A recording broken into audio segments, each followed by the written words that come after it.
Bienvenue à Ciné Histoire spéciale Criterion. On a encore une belle journée, on a vécu une belle semaine, mais bon, vous nous écoutez probablement un mois plus tard. On devrait arrêter de... L'été devrait être assez installé là, dans un mois. Présentement, on est à la fin du mois de mai, puis c'est vraiment... on connaît une super belle semaine, là. On va jouer au tennis en masse, on est vraiment contents. On a fait l'achat d'un foyer extérieur avec les voisins. Fait que c'est l'été par chez nous, mais oui, c'est ça. Tout à fait, c'est l'été par chez nous. Puis aujourd'hui, on s'attaque en fait à un programme double de films de monstres, on pourrait dire ça comme ça. Là. C'est pas exactement, c'est pas les films de monstres à la Godzilla ou des trucs comme ça, mais c'est évidemment deux personnages de la mythologie d'horreur, de films d'horreur, de littérature d'horreur, donc Frankenstein et Dracula. Aujourd'hui, on va parler évidemment de Flesh for Frankenstein, qui est le premier, disons, de ce programme double, fait par Paul Morrissey. Je pourrais te laisser justement... faire la petite fiche technique. Ouais, ça va être assez court, j'ai l'impression, aujourd'hui. Là. On s'attend à deux émissions assez courtes parce que, comme vous le verrez, là, les deux sont quand même intimement liés. Puis c'est des films qui n'ont pas nécessairement eu une grande renommée, dont on parle pas nécessairement non plus aujourd'hui encore. Donc on va pouvoir démystifier ça un petit peu quand même aujourd'hui. Puis ça commence par justement cette belle fiche technique. Oui. Frankenstein, donc réalisateur Paul Morrissey qui a pas fait tant de choses que ça. Dans le fond, il est davantage connu là, pour son association avec Andy Warhol, parce que dans le fond, les deux films, Flesh et Blood, sont produits et présentés par Andy Warhol. Pardon, et Andy Warhol, donc figure là, iconique du pop art. Donc c'est ça, Paul Morrissey, il était surtout connu pour son association avec Warhol, puis on disait que c'était un successful mismatch, donc je vais... Pardon. Ce n'est pas la COVID. Ben non. Mais non, c'est ça. Donc, on disait un successful mismatch, donc un dépareillage qui a du succès. Mais eux autres se défendaient en disant qu'il y avait quand même plusieurs points en commun, là, mais c'est pas ce qui sautait aux yeux là, des gens de prime abord. On dit de Paul Morrissey que son style cinématographique vient justement de sa relation avec Warhol. Ce qui veut probablement dire que toutes les idées farfelues des deux films, dans le fond, c'était peut-être plus Warhol qui les amenait. Puis tu sais, si on connaît un petit peu le personnage de Warhol aussi, ça peut être justement là, on pourrait peut-être le voir comme ça. Là, Warhol était un homme qui portait des perruques, qui en avait une coupe en rotation de longueurs différentes, puis qui allait se faire couper les cheveux de ses perruques alors que tout le monde savait que c'était des perruques. Tu sais, il y a vraiment un personnage public autour d'Andy Warhol, mais bon. Donc, on disait que son style éclaté là, dans ses films venait principalement de Warhol. Et Paul Morrissey, ça a été un des premiers à caster, dans le fond, des transgenres dans ses films. Puis, la plupart de ces personnes-là venaient des Warhol Superstars, qu'on appelle, qui est une espèce de clique new-yorkaise là, dans les années 60-70. Qui était dans le fond plein de monde que Warhol voulait mettre de l'avant pour qu'ils deviennent des stars, parce qu'il disait que éventuellement tout le monde aurait droit à son 15 minutes de célébrité, puis lui il prenait des gens qu'il aimait puis il les amenait dans tous ses événements, puis ça devenait comme ses sidekicks un petit peu là, donc voilà, ça va avec le personnage. Flesh for Frankenstein, c'est un film de 1973 qui nous vient des États-Unis. Des États-Unis, mais ouais, je sais pas si t'allais le dire, mais en fait, c'est que tout est italien dans ce film-là. Là. Ouais. Je crois que c'est... il a été considéré, je sais pas pourquoi Criterion le met États-Unis, probablement parce que Criterion aime ça avoir, disons, pas l'heure juste, mais prendre les vraies informations ou ce qui devrait être vrai, parce qu'en fait le film c'est un film italien, mais il a été italien seulement pour avoir du financement de l'État, fait qu'ils ont collé, on va le voir plus tard là, mais ils ont mis des noms des Italiens qui ont comme réalisateur ou peu importe là, pour s'assurer de la licence de en tout cas que le film provienne de l'Italie, mais c'est ça, toute l'équipe, disons, tous les acteurs ou presque, l'équipe technique était quand même américain. Donc, en tout cas, je sais pas trop pourquoi Criterion... Tu sais, Criterion nous écrit ça, mais dans d'autres endroits là, où je faisais les recherches, on parle d'Italie, France même. Tu sais, il y a comme un flou là, autour de tout ça. Le format, dans le fond, c'est un film en couleur de format 2:35:1. Producteur, il y en a pas mal de producteurs. Donc, il y a d'abord Andrew Brownsberg, qui lui a été nominé à un BAFTA pour le film Being There. Il y a Andy Warhol, qui est un artiste assez connu. Jean-Yann, qui est surtout un acteur français. Carlo Ponti, qui lui a fait quand même plusieurs choses. Là, Une journée particulière, que j'ai eu la chance de regarder au cégep dans mes cours de cinéma. Le docteur Givago, et La Strada. Louis Perreno, lui, c'était quand même fascinant, là. J'ai l'impression qu'il a fait carrière plus dans la pornographie, dans les films pornographiques, là. Je vais vous lire quelques titres que je trouvais vraiment drôles, en fait, là.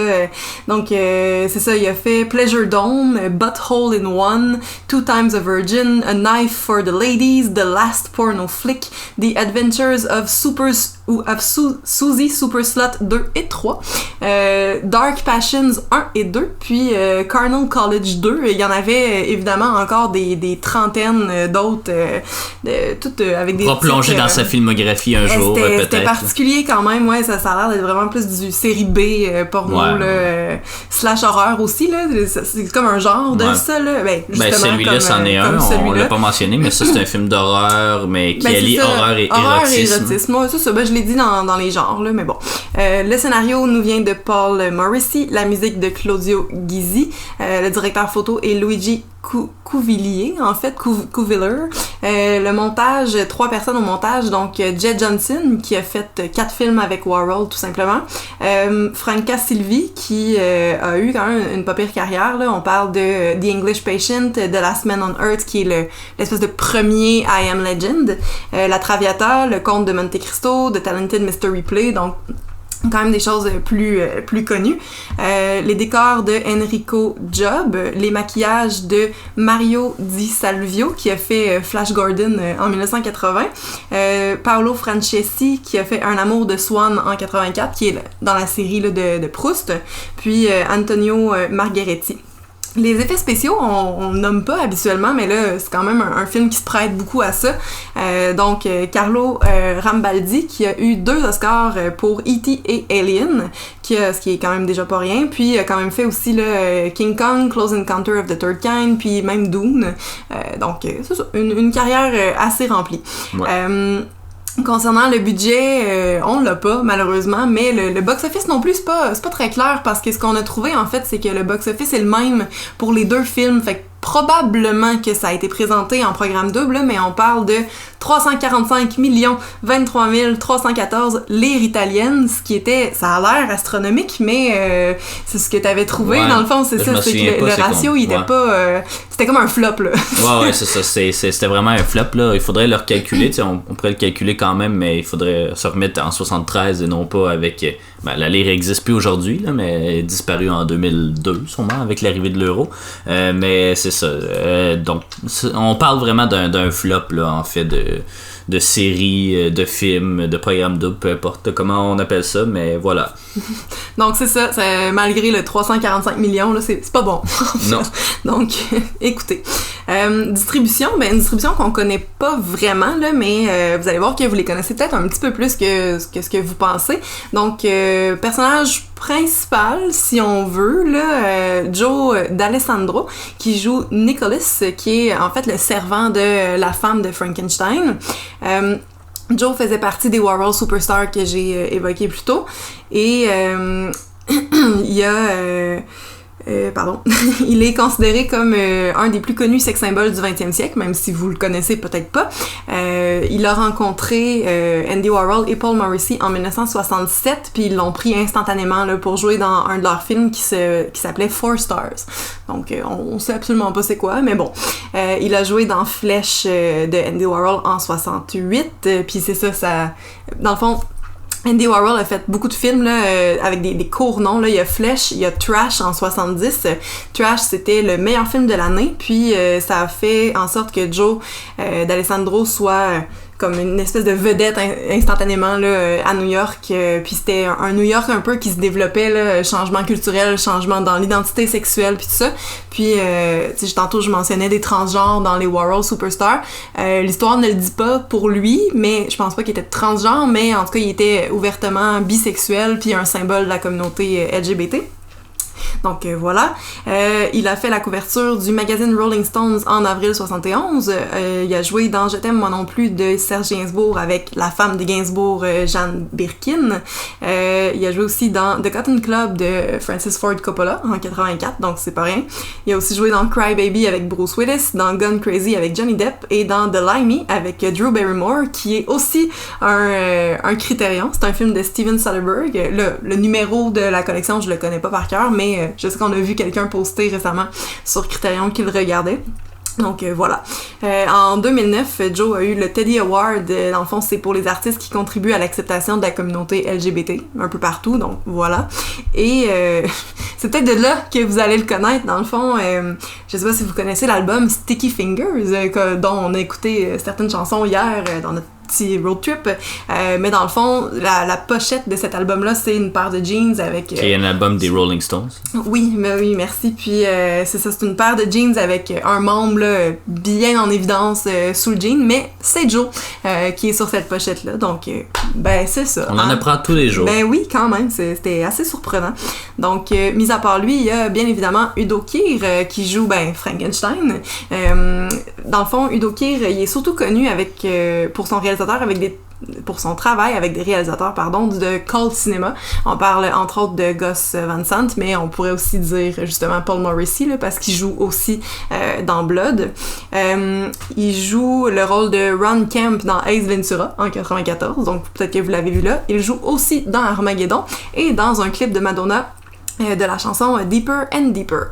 Il y a dans le film aussi Arno Jurging qui joue Otto, qui est l'assistant de Frankenstein. Il y a Monique Van Vuren qui joue la femme de Frankenstein, qui elle a joué dans le Décaméron, dans la télésérie Batman dans les années 60 et aussi dans le film Wall Street. Ensuite, il y avait les deux enfants là, du baron, dans le fond, Nicoletta Elmi qui joue sa fille, puis Marco Liofredi qui joue son fils. Dans le fond, les deux ont pas fait grand-chose. La fille a plus rien fait après 1988 et le fils a seulement 4 crédits là, sur IMDb, puis c'est tous dans les années 70. Donc, c'est une petite carrière. J'avais d'autres détails sur Udo Kier, mais je vais les nommer à l'autre émission parce que ça concerne plus Blood, justement, que celle-là. Donc, je te voyais me faire un signe comme si j'avais oublié. J'étais très inquiet. Oui, c'est ça, mais non, je vais le garder pour plus tard parce que ça sert à rien de l'expliquer maintenant. Donc, c'est ça. Édition Criterion, pas grand chose en fait, c'est out of print.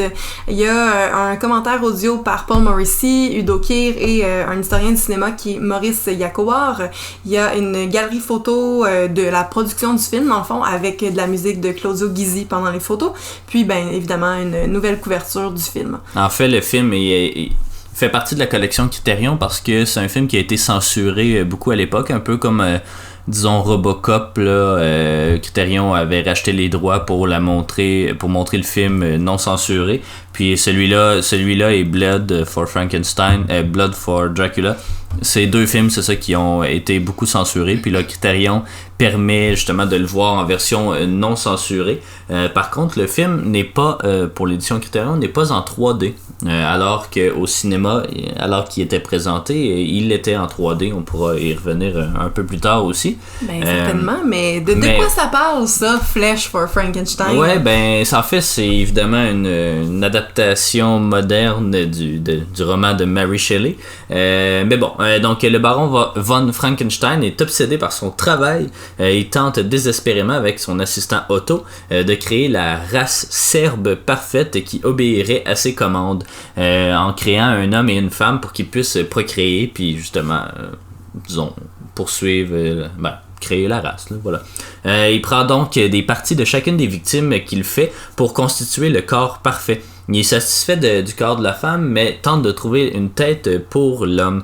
Puis pendant ce temps-là, on assiste au retour de sa femme et sa sœur, parce que c'est ça, c'est les deux. C'est assez incestueux comme procédé, mais bon, donc Catherine. Salut les fans de Game of Thrones. Oui, ben oui. Puis et de leurs enfants, donc qui reviennent tous les deux, tous les trois en fait, au château. Elle tente de remettre un peu d'ordre auprès des employés du château et de ses serviteurs, notamment en embauchant Nicholas comme son serviteur personnel dont le seul but est de satisfaire tous ses désirs. Il est ami avec Sacha aussi, qui va devenir la proie du baron et par le fait même la nouvelle tête de la créature. On l'a pas mentionné, là, c'est Safjan, je me souviens plus exactement de son nom, là. Mais bon, en tout cas, c'est cet acteur-là là, qui interprète, puis qui est très bon d'ailleurs dans son rôle. Lorsque les deux zombies, parce qu'on les appelle même des zombies là-dedans, sont assemblés, le baron constate que quelque chose cloche avec le mâle qui ne ressent aucune attirance envers la femelle. C'est en fait que Sacha était homosexuel et son orientation s'est transposée jusque dans son nouveau corps. Donc, ce qui est évidemment pas l'idéal lorsqu'on veut faire procréer deux personnes. Nicolas s'aperçoit que son ami qu'il croyait décapité est toujours vivant. Fait qu'il tente de le sauver puis de s'échapper de ce château particulier, disons, cette drôle de famille. Donc c'est à peu près ça l'histoire, tu sais, c'est assez classique là, comme récit. C'est pas l'histoire typique non plus de Frankenstein, mais c'est ça, on comprend assez bien, disons, où ça s'en va. Là. C'est assez straightforward comme film, là, comme film d'horreur. Tu vois le nom de ce fameux acteur. Le nom, dans le fond, c'est Serjan Zelenovic qui a fait, ma foi, deux choses. Donc, un short, I Miss Sonia Henney, et Flesh for Frankenstein. Donc, pas une grosse carrière. On parle de 1971-1973. That's it. C'est tout petit comme carrière. Mais il aurait pu se retrouver dans Blood for Dracula. Donc, que je pourrais dire à la prochaine émission, mais bon. Donc, on peut parler un peu de nos impressions du film. C'est ça, c'est un film, disons, c'est pas un so bad it's good, mais ça a définitivement les critères de ça, là, je crois. Tu sais, c'est bien fait, c'est pas mauvais, mais le but c'est vraiment juste de divertir, puis il y a pas rien non plus à analyser dans ce film-là, du moins à mon avis. Je l'ai trouvé très sympathique, disons, mais c'est ça, il y a plusieurs choses qui clochent. Il y a une introduction assez brouillonne, un peu, qui on dirait que c'est ça, toutes les voix fit pas avec les lèvres. Ben évidemment ça fit pas nécessairement, mais en tout cas c'est vraiment particulier comme introduction. Aussi, tous les acteurs ont des accents, puis ils ont tous des accents différents. Ça se répercute aussi dans Blood for Dracula, ce qui ajoute un peu au ridicule de l'histoire, mais que en tout cas ça devient un peu compliqué à comprendre, là. C'est ça, Udo Kier, je sais pas, je crois qu'il est allemand, ou en tout cas dans ce coin-là. D'Alessandro, il est probablement américain ou italien, là, quelque chose comme ça. Donc, Monique Van Voren aussi, qui est je sais pas si elle est française, mais elle parle français, en tout cas, elle doit être belge ou néerlandaise, pardon.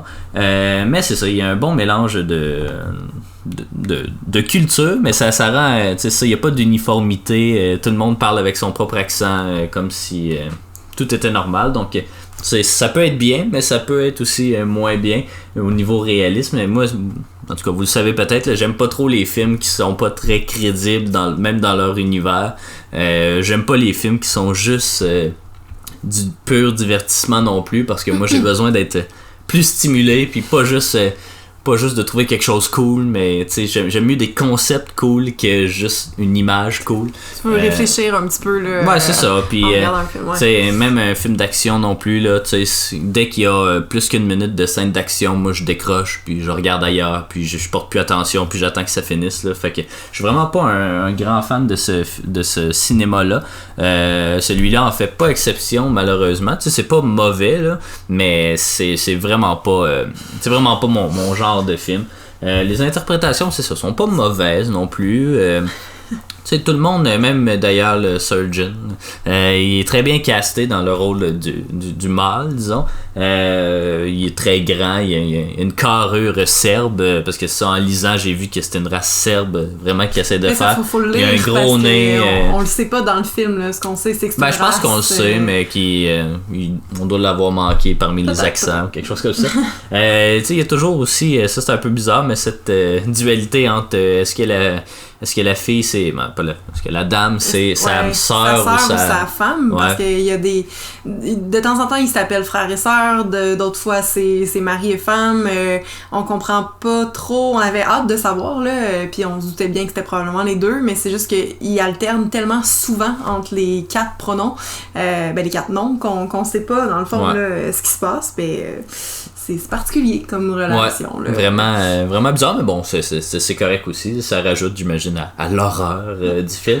Il y a des. On peut pas dire des belles scènes, mais il y a des scènes marquantes, disons, notamment une belle scène de lichage de cicatrices. Ouais. Une scène où Udo Kier joue dans les organes, comme s'il couchait avec le zombie femelle. C'est bizarre.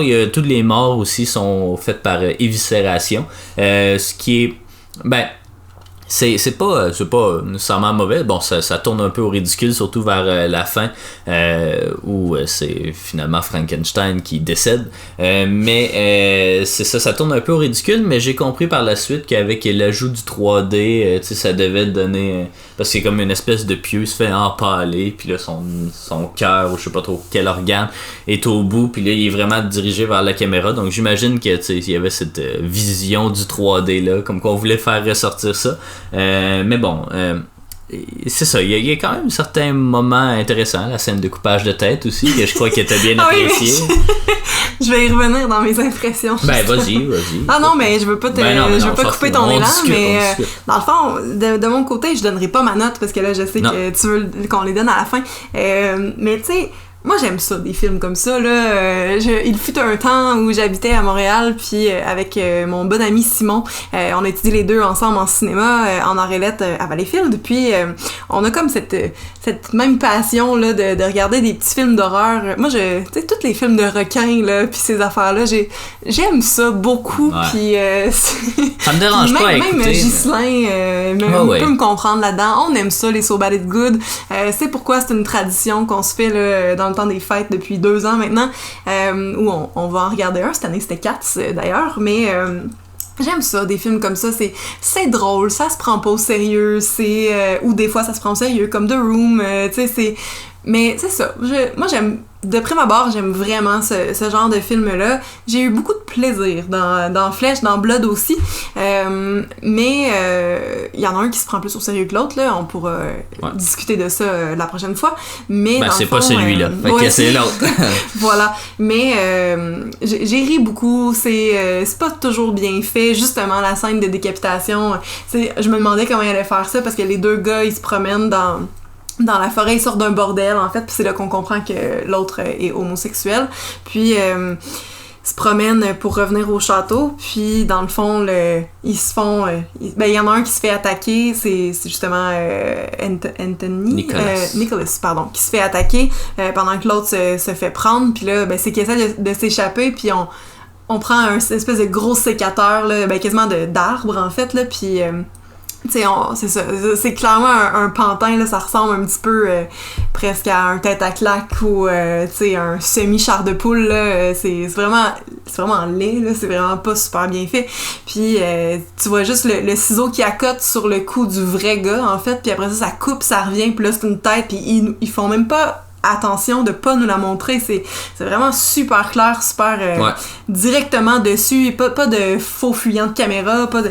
Puis, c'est comme ça pour toutes les scènes d'éviscération aussi, là, on prend un plaisir malsain à voir tous les organes sortir. Mais c'est moins pire, j'ai l'impression, parce que c'est quelque chose qui a été créé, tu sais, comme c'est pas un visage, là, on ne sait pas de quoi ça a l'air en dedans, tu sais. C'est sûr.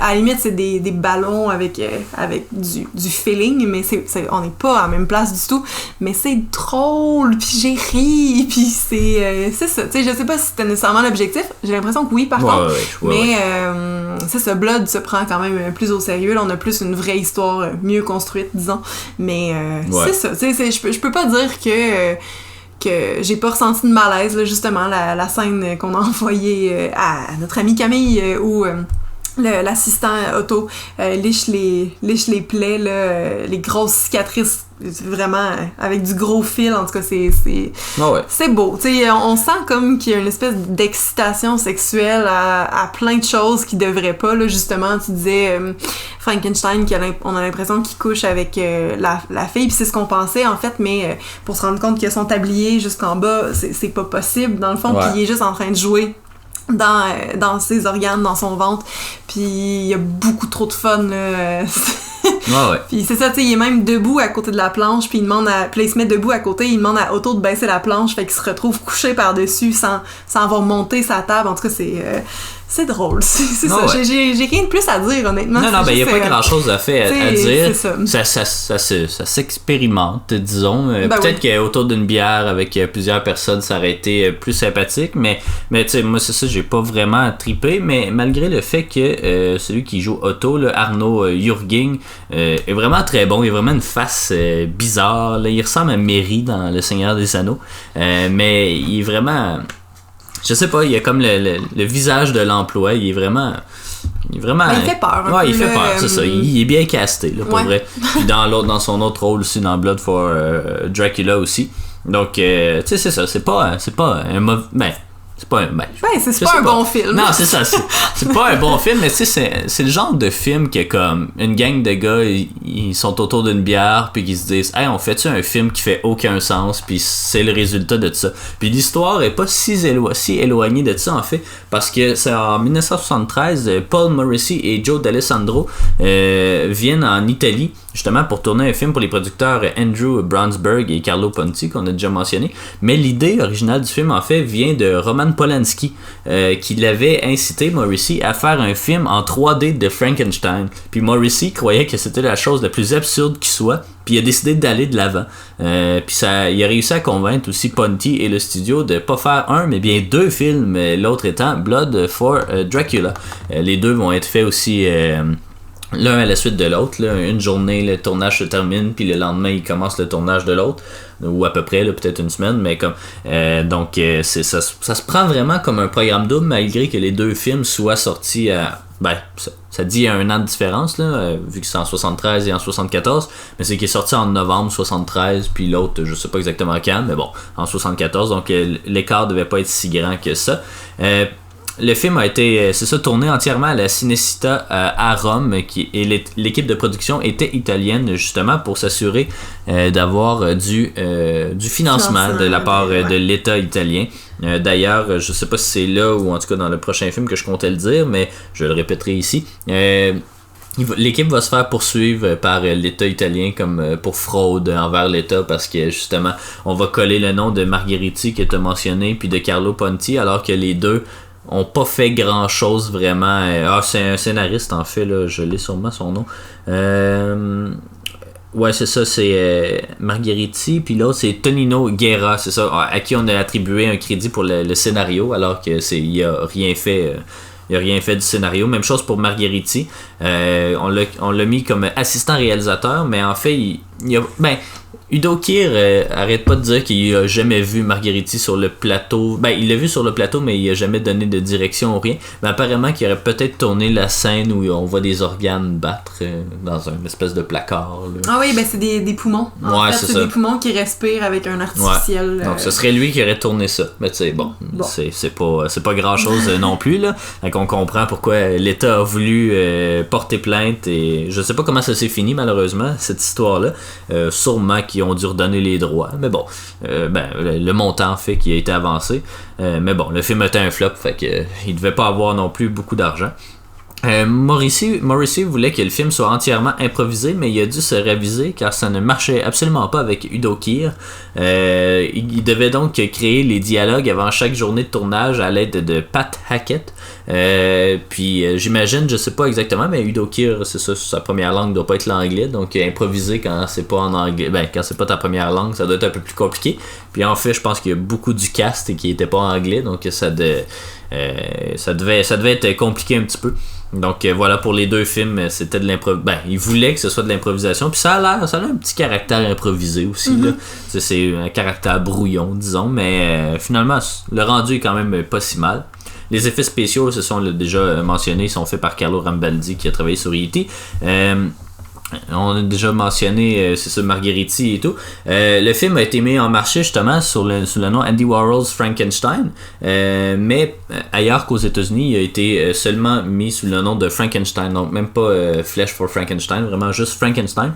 En fait, Warhol n'a presque pas participé au projet, sauf une visite qu'il a fait lors du tournage, puis une autre lors du montage. Mais il s'est exprimé en disant, Warhol, que ben tu sais, ça a été fait à, comment ça s'appelle, l'usine, l'atelier, je sais pas comment ça s'appelle son bureau, là. Ah mon dieu, je sais, ben non. Factory, c'est ça. Ah, okay. C'est Factory, le Andy Warhol Factory, puis il dit, on fait juste discuter ensemble, puis tout le monde arrive avec des idées, puis c'est un gros échange d'idées, donc ils ont collé son nom clairement pour essayer d'attirer un peu de personnes, mais Warhol n'a rien fait, ou à peu près rien sur le film, même si c'est ça, la réflexion avec Polanski et tout a dû se faire justement à la Factory. Il a été se présenter, c'est ça, en 3D Space Vision lors de sa première sortie en salle.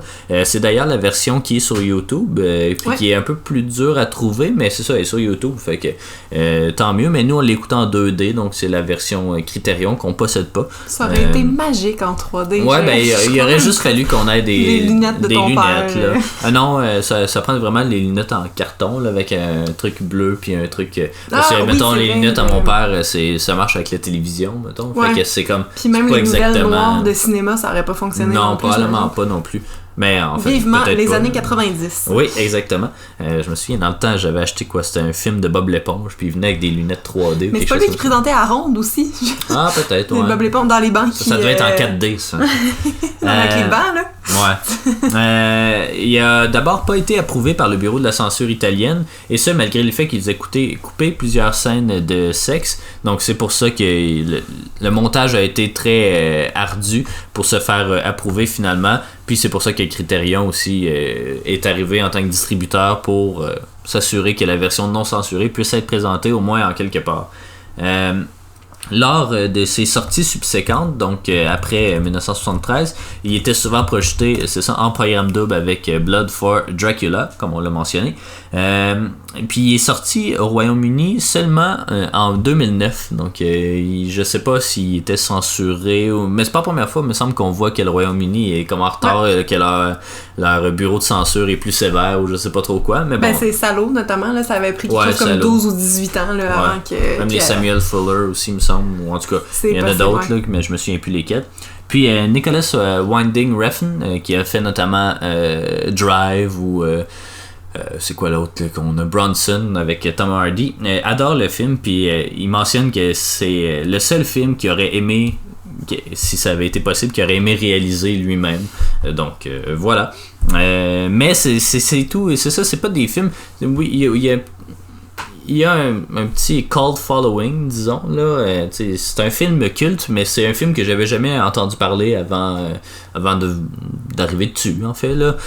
Ça m'étonnait de la présence du nom d'Andy Warhol dessus, puis finalement ben c'est juste une question de marketing, un peu comme Steven Spielberg Presents ou de n'importe quoi, mais c'est ça, c'était pas c'est pas, je connais plus de gens mettons qui ont vu Rocky Horror Picture Show que ça, ou c'est même d'autres films cultes, j'ai The de la Room, misère à voir qu'est-ce qu'on pourrait faire, tu sais, des exemples connus là, dans Rocky Horror, il y a les gens qui arrivent avec leurs papiers journaux sur leur tête, ils se lancent du riz pendant certaines scènes, ou tu sais, ça va, ou ils ont des fusils à l'eau par exemple. Mais c'est pas obligé pour être un film culte, t'es pas obligé de... Là, je parle des midnight screenings là, dans The Room, les gens lancent des cuillères en plastique parce qu'il y a des photos de cuillères dans le film là, là. Ouais. Mais j'ai de C'est la pas misère tous les à films voir... cultes qui ont ça, là. Mais c'est pas grave, j'ai de la misère à voir. Ça serait quoi pour les deux, en fait, là, pour Flesh Ça et pour peut Blood. être le seul mais, plaisir de regarder le film au cinéma. Oui. En 3D, j'irai le voir, par exemple, en 3D là, au cinéma. Ça arrivera probablement pas. Là. Je vois pas pourquoi à Sherbrooke ou même au Québec on présente ce film-là parce qu'il est clairement pas connu. Mais bon, ça reste quand même du bon divertissement. Petite référence dans Culture populaire avant d'aller avec notre score final.